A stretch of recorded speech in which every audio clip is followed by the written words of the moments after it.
sabés que los presidentes de Estados Unidos, Donald Trump, y de Rusia, Vladimir Putin, tuvieron una reunión de 3 horas a puerta cerrada bajo el lema Persiguiendo la Paz. Estamos hablando de la reunión de la semana pasada, ¿no? De la del viernes pasado allí en Alaska. Putin aseguró que las negociaciones celebradas allí con su par norteamericano habían sido constructivas y útiles. Fue con una delegación, ahora le voy a preguntar a Juan y por supuesto a todos los camaradas, fue con una delegación medio de negocios Putin a esa reunión, llamativa.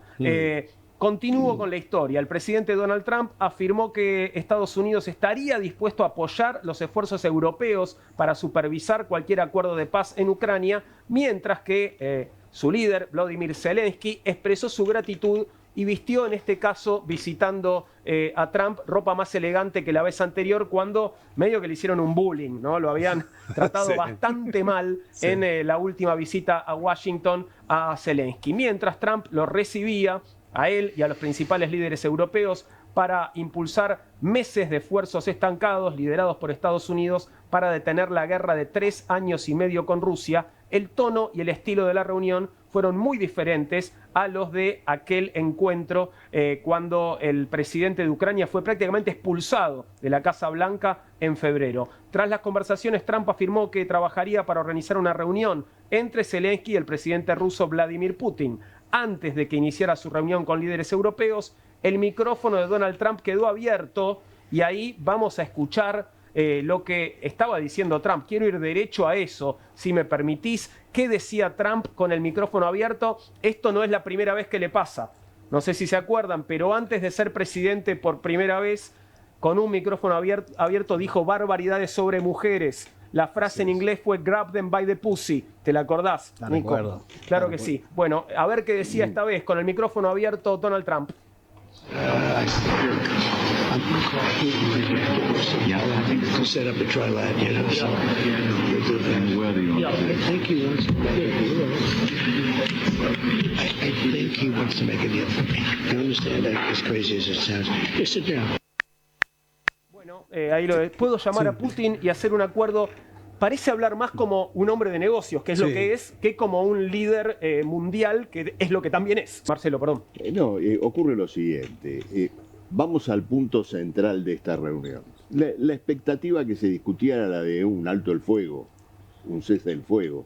Eso no ocurrió. También, perdón, se ha dicho, alguno de los dos ha dicho, no es necesario un alto el fuego para firmar la paz. Sí, pero evidentemente, si no hay un acuerdo por el cese del fuego, es porque la reunión ha culminado en un impasse diluido detrás de un mensaje confuso en torno de un futuro acuerdo integral. Y los lineamientos que se están discutiendo son todos de crisis, varios de los que se mencionaron acá. Esto tiene que verse en un cuadro más amplio, en un cuadro que evidentemente no es solamente Rusia y Ucrania, sino en un escenario de guerra internacional y de choques de bloques que tiene una dimensión más amplia. Por ejemplo, la cesión de las tierras raras de Ucrania a Trump y la injerencia económica mayúscula de Estados Unidos sobre Ucrania acrecienta el choque con la Unión Europea. Claro. ¿En qué contexto?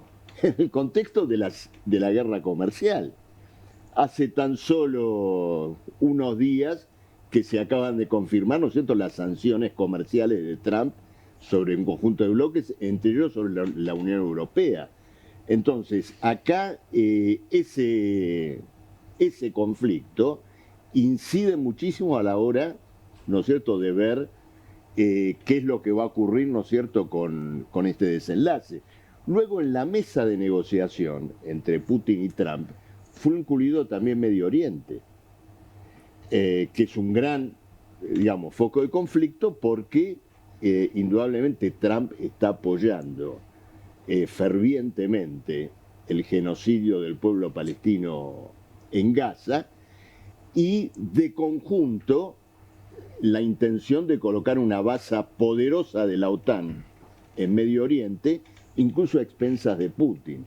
Entonces yo creo que a la luz de todo esto es un error albergar expectativas de paz cuando la guerra no es una circunstancia, digamos, anecdótica, sino que es el resultado de contradicciones, de problemas económicos. Estados Unidos, un imperialismo en decadencia, Rusia que padece un profundo retroceso. Ese impas que no pudo ser resuelto por medios pacíficos, plantea por parte de quienes gobiernan ser resuelto sobre la base de la guerra. La importancia de esto, al menos para nosotros como corriente socialista, es que no va a haber una paz resultado, ¿no es cierto?, de este tipo de negociaciones de quienes necesitan la guerra. Podrá haber una tregua circunstancial, pero la lucha contra la guerra es una lucha que tienen que tomar en sus manos los trabajadores, ¿no es cierto?, de un modo internacional, en todo el mundo. El problema tiene una importancia enorme en la Argentina, porque Milei es un peón de esta guerra internacional. Se ha colocado desde que asumió como una suerte de cadete continental de la OTAN.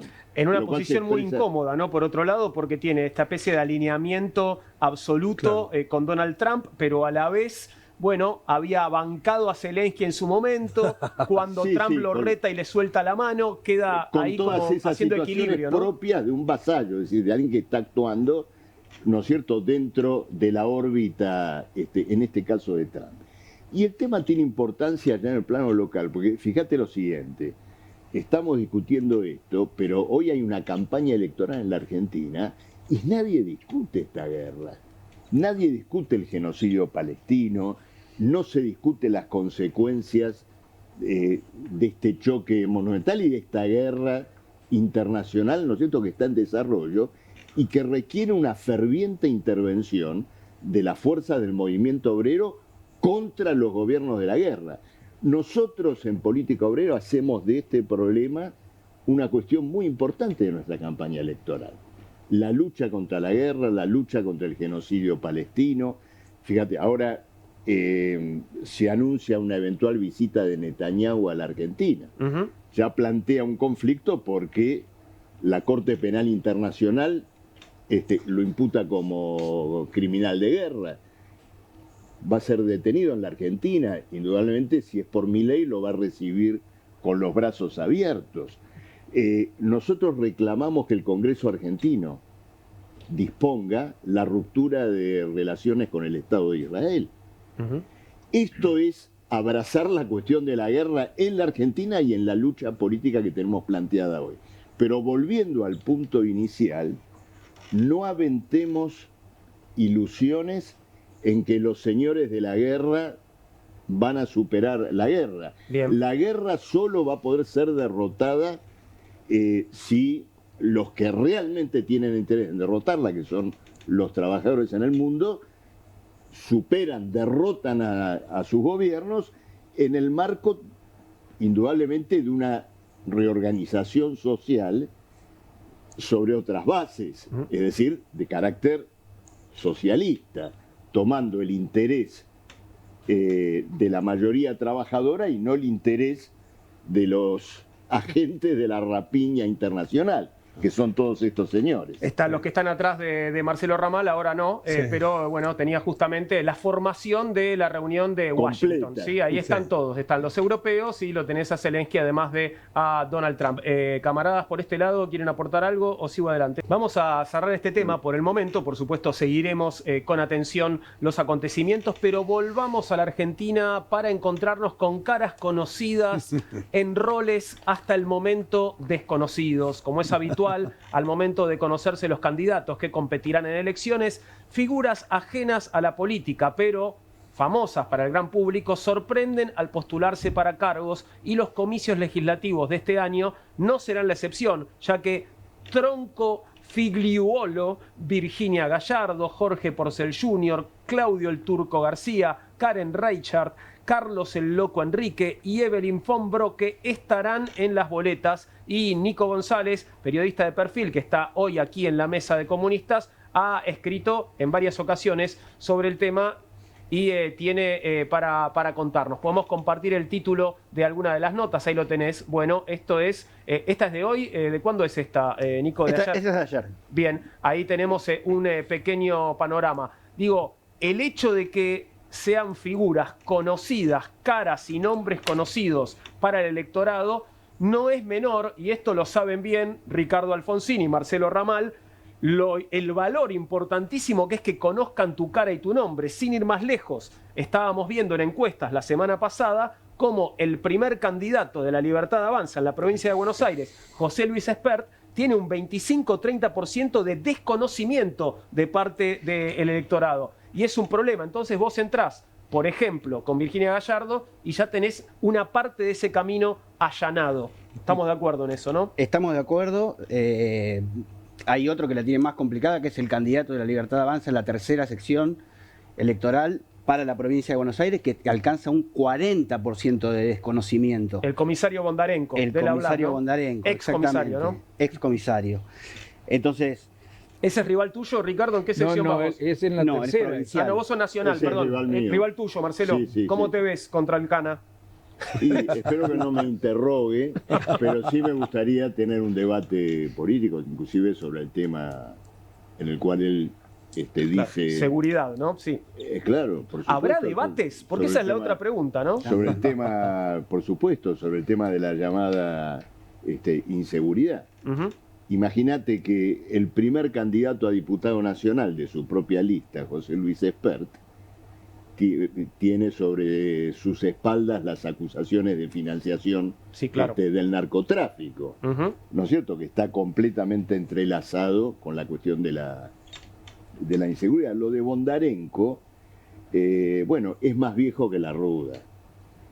La idea de que puede abordarse el problema de la inseguridad con un reforzamiento policial, represivo, penalizaciones, ¿no es cierto? Y todo lo demás. Es similar al boom de Aldo Rico en los 90 también. Y Bloomberg. Volvieron los y 90, Patti, ¿no? Y Patti, ¿no es cierto, Tomás? Son cosas viejísimas. Y como son cosas viejísimas, hay que apelar también a otro recurso Claro. recontra remanido, Uh-huh. que es el de colocar, ¿no es cierto?, algunos artistas para encubrir el vaciamiento de los partidos que han gobernado la Argentina. Entremos en detalle, Nico, por favor. Yo veo ahí una banalización espantosa de la política y realmente esto se da solo porque la sociedad está enojada y porque además los que se dedicaban a la política real, que eran políticos, han hecho de alguna manera, han sembrado para que esto suceda realmente, porque de la cual podemos sentir por lo menos un poquito de vergüenza, ¿no? Creo que hay una situación también que es una falta de un desinterés de la población por la política. Ese desinterés de la política se traduce en una falta de cuadros de todos los partidos políticos, Claro. de cuadros nuevos que puedan Sí, llegar sí. a tener una De militancia representación, real. de militancia real. Militancia exacto. activa, no hay militancia. Exactamente. Bueno, Y se ha bueno, es suprimido una búsqueda de despertar tal vez el interés, al menos en una parte del electorado, con estas figuras que veremos qué resultado da, Claro. ¿no? Tengo ciertas dudas. No se traduce Yo en quiero, votos. Sí, no, Marcelo. quiero hacer una reflexión sobre esto. En primer lugar, creo que un artista, un futbolista, un deportista, un tornero, con muchísima mayor razón, puede ser candidato, diputado, Por supuesto. actuar en política. No vamos a defender ahora al político preparado, formado, ¿no es cierto?, que seguramente formó parte, ¿no es cierto?, de la fila de los partidos que dejaron a la Argentina con una deuda pública de 600.000 millones de dólares. Lo que podríamos llamar ¿No es casta. cierto? No, la cara. Claro. Claro, exactamente. Pura y dura. Sí, digamos, entendiendo que en realidad como casta eran la representación vitalicia de una clase social, Ujú. ¿no es cierto? La clase capitalista, los bancos, las grandes empresas, gobernaron para ellos. El problema de estas figuras, que no aspiran, digamos, a llevar adelante una acción política en función de una experiencia que han desenvuelto justamente en oposición, ¿no es cierto?, a ese régimen que vos llamabas recién de la casta. Aspiran más bien a integrarse a esa casta, en tanto carreristas políticos, digamos, de última instancia. Pero te puedo asegurar que la fusión entre la acción social, cotidiana, cultural, y lo que podríamos llamar la lucha política, exige tener una posición transformadora. Claro. Exige luchar contra el régimen actual. En política obrera tenemos compañeras y compañeros, yo estoy viendo en las redes sociales, en forma, digamos, con una iniciativa impresionante, los compañeros suben videos, mensajes sobre la situación de sus municipios, sobre la lucha que hay que dar, por ejemplo, en torno de la cuestión habitacional. La provincia de Buenos Aires ha sido atravesada por un muro donde de un lado están los barrios privados y del otro lado está la población que no tiene cloacas, que no tiene agua potable. Compañeras que militan en esos barrios han tomado el desafío de postularse como concejales de política obrera. Entonces, ahí hay una unión entre la experiencia cotidiana y el afán de acción política. Es lo opuesto a esto. Maneras de llegar a la política, claro, que son diferentes. Quiero colocarlo, digamos, o quiero ponerlo de manifiesto, porque, digamos, la crítica del político que se siente agredido porque un artista se postula, bueno, en esos términos no cabe. Sí en el sentido de cómo caracterizamos, ¿no es cierto?, esta postulación. Claro. Las ideologías parecen que se mezclan un poco. Están descontroladas, digamos. Se van suavizando. El Loco Enrique se autodefine también como peronista a muerte, pero juega en un espacio de centro más tirado a centro-izquierda. Bien. Casi. Bien. ¿Perdón? Peronismo New Age. Sí, bueno, habla esto también un poco de la confusión general en la que estamos, ¿no? Claro. Digamos, y la enorme... El problema fue a lo que vos aludís, Juan, de la confusión general. Nadie presenta un programa. Claro. No. Porque Claro. acá estamos viendo, ¿no es cierto?, el desfile de figuras del espectáculo, pero... Programático nada. No, ocurre lo siguiente. El país acaba de sufrir la sexta corrida cambiaria, esta vez contenida, sobre la base de un proceso de rendimientos usurarios a los bancos. Bueno, creo que después vamos a tocar. Si llegamos vamos a ir a ese tema, sí. Vamos a tocar el tema. Cuando en un país se pagan intereses usurarios, o en una empresa tiene que pagar intereses usurarios, o un particular, es porque estamos cerca de una cesación de pagos. Y esa situación está ausente en la campaña electoral. Claro. Hay mucho Acá dolor 2001. acá hay que discutir un programa.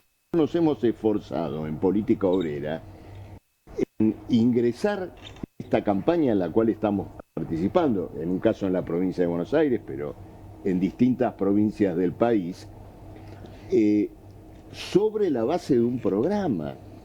Argentina está completamente asfixiada en sus posibilidades y sus trabajadores marchan a la miseria social más completa, cargando con la deuda usuraria.